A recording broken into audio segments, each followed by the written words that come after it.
আবৃত্তি করছি সুনীল গঙ্গোপাধ্যায়ের লেখা কবিতা কেউ কথা রাখেনি।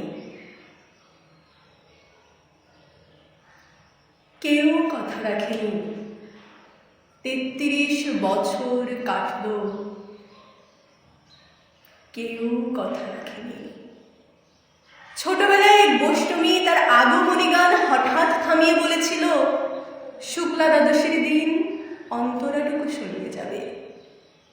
তারপর কত চন্দ্রভোগ অমাবস্যা এসে কেটে গেল, সেই বৈষ্ণবী আর এলো না। 25 বছর প্রতীক্ষায় আছি। মামা বাড়ির মাঝে নাদি দাদি বলেছিল, বড় হও দাদা ঠাকুর, তোমায় আমি 3 প্রহরের বিল দেখাতে নিয়ে যাব। সেখানে পদ্মফুলের মাথায় সাপ আর ভ্রমর খেলা করে। নাদি দাদি, আমি আর কত বড় হব?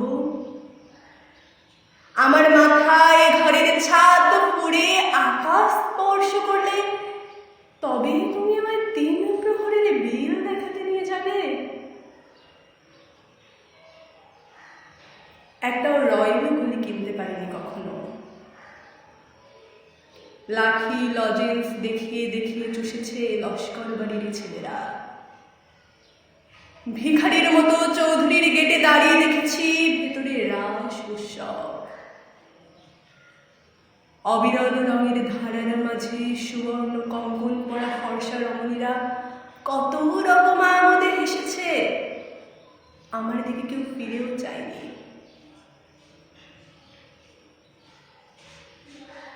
একবার বাবা আমার কাঁধ ছুঁয়ে বলেছিল, দেখিস একদিন আমরাও। বাবা এখন অন্ধ, কিছুই দেখা হয়নি আমাদের।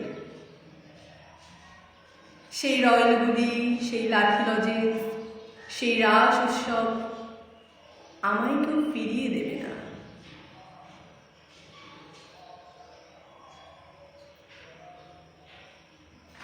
বুকের ভেতর সুগন্ধি রুমাল চেপে বরুণা বলেছিল, যেদিন আমায় সত্যিকারের ভালোবাসবে সেদিন আমার বুকেও এমন আতরের গন্ধ হবে।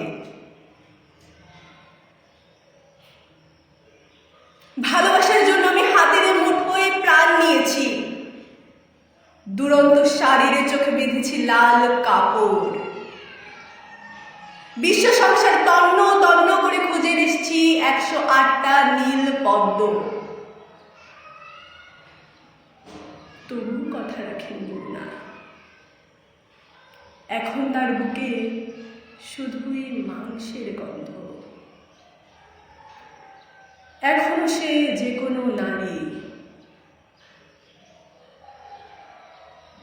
কেউ কথা রাখেনি, 33 বছর কাটল, কেউ কথা রাখে না। 33 বছর কাটল, কেউ কথা রাখে না। ধন্যবাদ সকলকে।